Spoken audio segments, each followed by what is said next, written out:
संकट कटै मिटै सब पीरा, जो सुमरे हनुमत बलबीरा। जय जय जय हनुमान गोसाई, कृपा करहु गुरुदेव की नाई। हमने पूरी चालीसा में संकट कटने और पीड़ा हरने का अनुभव किया कि कैसे हनुमान जी की शरण आने पे, हनुमान जी जैसे गुरु की शरण में आने पर कैसे संकट कट जाते हैं और कैसे सब पीड़ा हर जाती है। संकट कटे मिटे सब पीड़ा, जो सुमरे हनुमत बलबीरा। पूरी चालीसा को हमने अध्यात्म के अनुभव पर समझा। शरीर है तो उसकी पीड़ा को उपजना स्वाभाविक है, प्राकृतिक है। सूर्य का प्रकाश है, धूप है और जल है, तो वाष्प का बनना, बादल का बनना प्राकृतिक है, स्वाभाविक है। एक गहरी विचार की ओर हम लोग अग्रसर हो रहे हैं।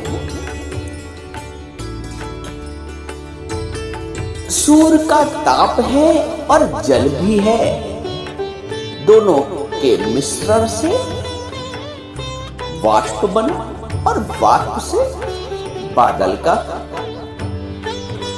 रूप धरा हुआ और बादल से फिर बारिश हुई, फिर जल बन गया।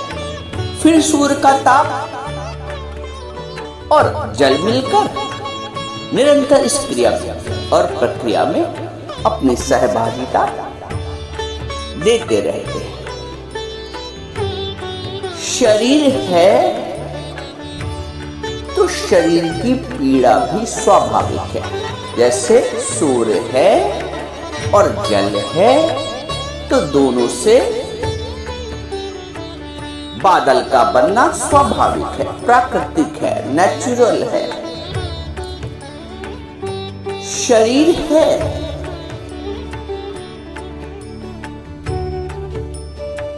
शरीर के अवयव हैं, शरीर के में जो द्रव्य पदार्थ है, जो ठोस पदार्थ है, सब आपस में क्रिया प्रतिक्रिया करते रहते हैं और कुछ संतुलन की अवस्था में और कुछ असंतुलन की अवस्था में शरीर में रोग उपजते हैं। रोग उपजने से पीड़ा उपजती है। अर्थ ये है कि शरीर है तो पीड़ा अवश्य होगी।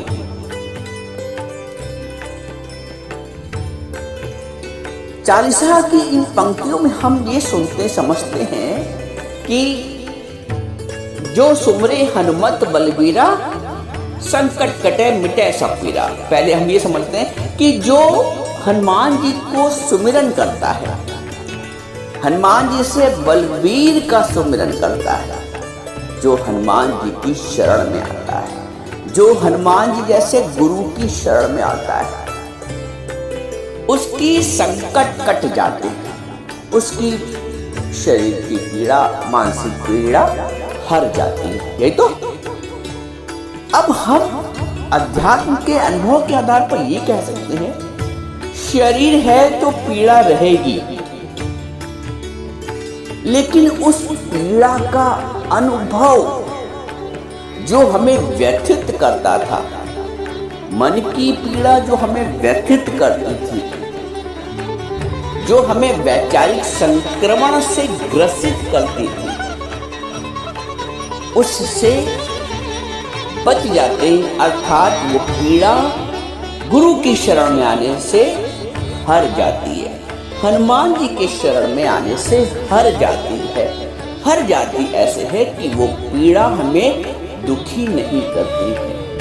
संकट कट जाते, इसका मतलब ये नहीं कि प्रारब्ध के अनुसार संकट नहीं आएंगे। संकट आएंगे, कर्मानुसार प्रारब्ध अनुसार संकट आते हैं, लेकिन वो संकट गुरु की शरण में आने पर हमें व्यथित नहीं करते। हमारे संकट कट जाते हैं। जो सूली के बराबर पीड़ा देता, वो एक सुई के बराबर था। आया कष्ट, आया संकट, लेकिन बिना विचलन के, बिना व्यथित किए निकल भी गया। तो गुरु की शरण में आने पर हम अपने आत्म भाव में स्थित होते हैं। हनुमान जी की शरण में आने पर हम अपने राम भाव में स्थित होते हैं। क्या संकट? जब भगवान ने लीला की, स्वयं भगवान श्री राम ने, क्या नहीं आया?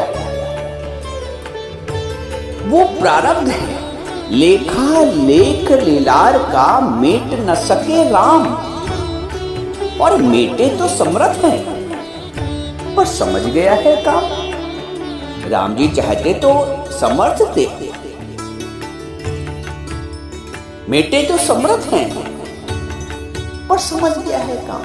यानी कि बुद्धि सूझी हुई होती है, जिसको विवेक कहते हैं। इसलिए वो परिस्थितियों में उलझता नहीं, इसलिए वो मानसिक और शारीरिक पीड़ा से बच जाता है, जिसको कहते हैं संकट कटे मिटे सब पीड़ा, जो सुमरे हनुमत बलबीरा। जय जय जय हनुमान गोसाई। कृपा करहु गुरुदेव की नाम। देखिए, आरंभ से लेकर वह हम हनुमान चालीसा के अंतिम कुछ चौपाइयों में आ गए, और वही बात सिद्ध हुई जो आरंभ से कहा गया है कि हनुमान जी गुरुओं के गुरु हैं, महागुरु हैं। और अंत में तुलसीदास जी ने भी यही स्वीकार कर लिया। क्या? कृपा करहु गुरुदेव की नाई। गुरु की भांति कृपा करते हैं हनुमान जी, गुरु की भांति। पूरी हनुमान चालीसा में हमने हनुमान जी के गुरु स्वरूप को समझा, और 3 बार जय करते हैं। किसी चीज को स्वीकारना या नकारना हो तो 3 बार बोला जाता है। हनुमान जी को 3 बार प्रणाम करते हैं तुलसीदास जी, कहते हैं जय जय जय हनुमान गोसाई, जय जय जय हनुमान गोसाई। कृपा करहु गुरुदेव की नाई। श्री गुरुचरण से आरंभ हुआ था, और अंत भी कृपा करहु गुरुदेव की नाई। पूरी चालीसा में, संपूर्ण हनुमान चालीसा में हमने हनुमान जी का अद्भुत गुरु स्वरूप समझा है। इससे पहले ये कभी अनुभव नहीं हुआ था। हनुमान चालीसा बच्चा बच्चा गाता है, जन जन गाता है, लेकिन हनुमान जी के सतगुरु स्वरूप को इतनी सूक्ष्मता से, इतने अनुभव के साथ ये पहली बार अनुभव हुआ है। जो प्रतीति हुई है, ये आध्यात्मिक प्रतीति है, ये हनुमान जी की कृपा से प्रतीत हुआ है। ये हनुमान जी जैसे गुरु के कारण संभव हुआ है। जय जय जय हनुमान गोसाई। कृपा करहु गुरुदेव की नाई। गुरु की भांति कृपा, क्योंकि कृपा तो एक निष्कामी गुरु ही कर सकता है, और हनुमान जी गुरुओं के गुरु, महागुरु, सतगुरु। अंत में तुलसीदास जी ने उनको गुरु की भांति प्रणाम किया, क्योंकि वो गुरु है। हमारा गुरु ही हमारा मार्गदर्शन करता है, हमारे संकट हटता है, हमारी पीड़ा हटता है, हमारे मन की व्यथा हटता है। जो 7 बार पाठ कर कोई, छूटहि बंदी महासुख होई। जो यह पढ़े हनुमान चालीसा, होए सिद्धि साखी गौरीसा।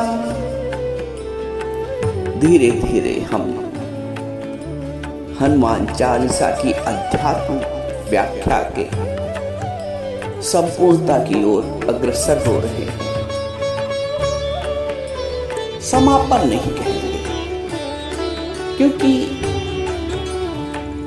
इस व्याख्या का समापन हो ही नहीं सकता।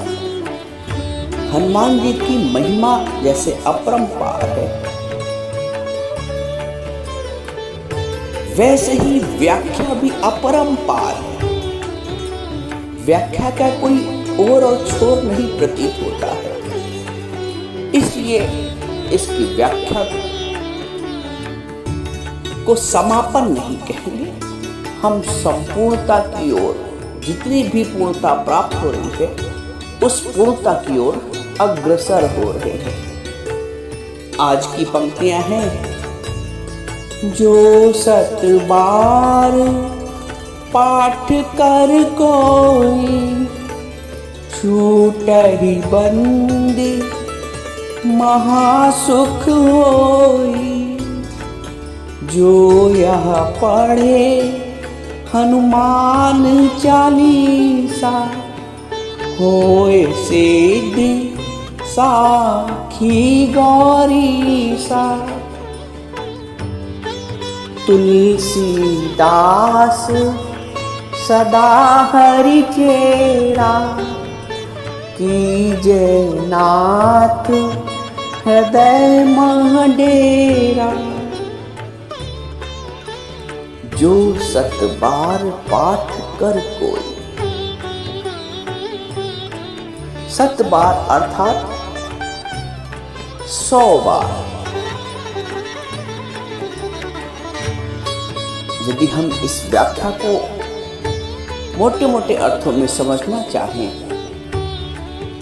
तो पंक्ति कहती है कि जो 7 बार पाठ कर कोई, छूटहि बंदी महासुख होई।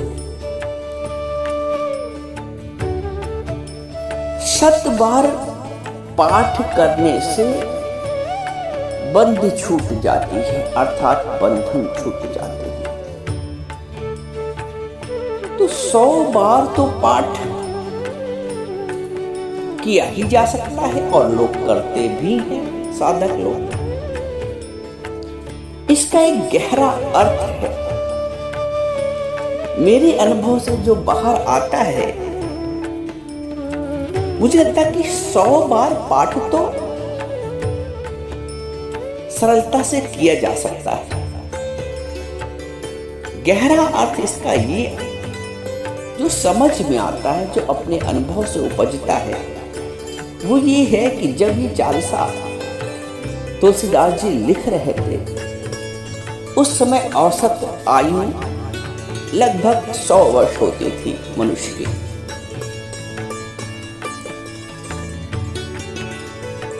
मेरे अंदर का जो भाव निकल के आ रहा है, वो ये कह रहा है कि जो 7 बार पाठ कर कोई, 7 बार अर्थात संपूर्ण आयु 100 वर्ष का मान लो जीवन हुआ, तो संपूर्ण आयु, तभी तो हम लोग कहते हैं कि सतत भगवान का कीर्तन करना चाहिए। भगवान ने गीता में अर्जुन से भी कहा है, सततम कीर्तयन्तो माम। नारद जी कहते हैं, सांस सांस सिमरो गोविंद। तो खाली 100 बार पाठ कर लेने से और बेहतर है कि हम श्वास श्वास में सुमिरन करें, पाठ करें, आजीवन पाठ करें। जो शब्द बार पाठ कर कोई छूट ही बंदी महासुख होई। दो शब्दों पे ध्यान देने वाला है, बंदी और महासुख। किस बंदे की बात कर रहे हैं, किस बंधन की बात हो रही है यहाँ पे इन पंक्तियों में? दो बंधन हैं, एक बाह्य और एक आंतरिक। मनुष्य के जीवन में दो प्रकार के बंधन हैं और हनुमान चालीसा का पाठ करने पर, हनुमान चालीसा के आध्यात्मिक महत्व को समझने पर हम दोनों प्रकार के बंधन से मुक्त हो जाते हैं। बाह्य बंधन क्या है? जगत की आसक्तियां, वासनाएं, जगत के प्रति लोभ,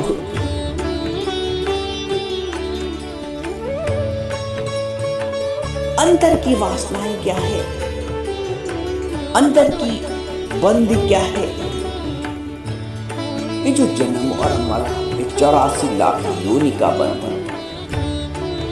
हनुमान चालीसा का पाठ करने पर, इसके आध्यात्मिक महत्व को समझने पर, इसके मूल में स्थित होने पर हम बाह्य और आंतरिक दोनों प्रकार के बंधन से मुक्त हो जाते हैं। छूटन बंदी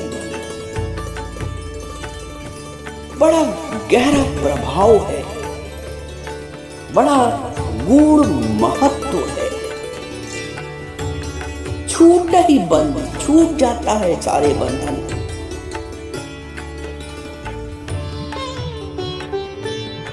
बहिर्मुक्ता समाप्त होकर अंतर्मुक्ता आ जाती है जीवन में।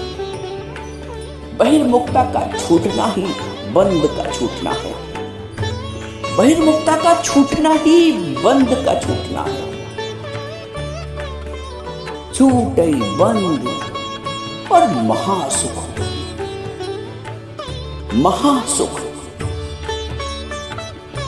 संसार के सुखों को महासुख नहीं कहा गया है। धन संपत्ति, सांसारिक प्राप्तियां, सांसारिक सुख, इनको महासुख नहीं कहा गया है। सुख की परिभाषा जब हम समझते हैं तो सुख वो है जो आके जाएगा। जो सुख आके फिर जाता नहीं है वो महासुख कहलाता है। और संसार के जितने भी सुख हैं वो आके जाने वाले, सभी जितने भी सुख हैं उनकी प्रकृति यही है। संसार के जितने भी सुख आपने आज तक अभी तक प्राप्त किए होंगे, बहुत से सुख जीवन में आए और चले गए। संसार के सुख में स्थायित्व नहीं है, इसलिए वो सुख मात्र है। लेकिन जो परमार्थिक सुख है वो महासुख है, क्योंकि वो सुख जाता नहीं। अब भक्ति का सुख, एक बार आप भक्त हो गए यानी विभक्त के स्थिति से छूट गए तो आप भक्त बन गए।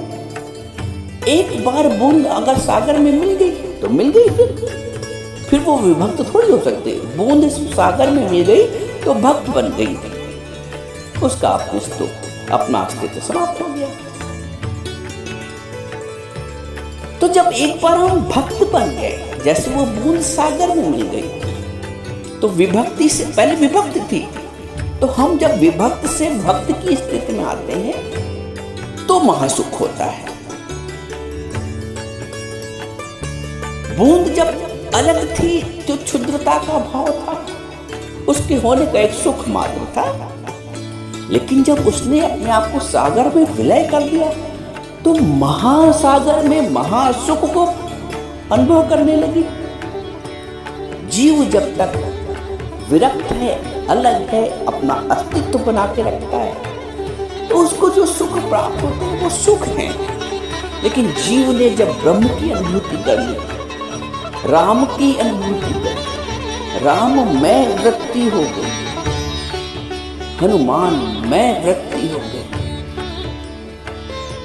भक्ति में वृत्ति हो गई, तो वो महासुख हुआ। और ऐसे सुख जो अध्यात्मिक सुख है वो आकर फिर जाते नहीं, शाश्वत सुख है। जो सुख आके फिर जाए ना वो शाश्वत सुख है। और ऐसे सुखों को महासुख कहा जाता है। छूटई बंद महासुख होई, जो यह पढ़े हनुमान चालीसा, होय सिद्ध साखी गौरी सा। कितनी बढ़िया पंक्ति तुलसीदास जी लिखते हैं कि जो भी इस हनुमान चालीसा को पढ़ता है, जो यह पढ़े हनुमान चालीसा, होय सिद्धि साखी गौरी सा। इसके जो साक्षी है, साखी किताब पर साक्षी है। कौन साक्षी है? शिव जी साक्षी है। गौरी सा, गौरी की ईश। होय सिद्धि, सिद्धि प्राप्त होती है। और परम सिद्धि में को अनुभूति करते हैं, परम तत्व का अनुभूति करते हैं, जो हनुमान चालीसा को पढ़ते हैं, अध्ययन करते हैं, अनुभव करते हैं। होय सिद्ध साखी गौरी सा। इसके साक्षी स्वयं शंकर भगवान है, गौरी के ईश गौरी सा। जो यह पढ़े हनुमान चालीसा, होय सिद्ध साखी गौरी सा। और तुलसीदास सदा हरि चेरा। अंत में अनुभव तुलसीदास जी कहते हैं, तुलसीदास सदा हरि चेरा। हरि का चेहरा होने पे ही जीवन सार्थक है। संसार का चेहरा होने पर, माया का चेहरा होने पर, स्त्री पुरुष का चेहरा होने पर सुख नहीं है। तुलसीदास सदा हरि चेरा। कीजे नाथ हृदय मह डेरा। प्रार्थना है करुण भाव से, हृदय के गहराई से। कीजिए नाथ हृदय मह डेरा। हे नाथ, हे राम, मेरे हृदय में अपना डेरा डाल दो। जब डेरा डाल दिया जाता है ना, तो वहां का वासी हो जाएगा। डेरा डाल दो हनुमान जी, डेरा डाल दो मेरे राम जी। कीजिए नाथ हृदय मह डेरा। क्योंकि मैंने आपका दासत्व स्वीकार किया है। तुलसीदास सदा हरि चेरा। कीजिए नाथ हृदय मह डेरा। हृदय में राम जी का डेरा।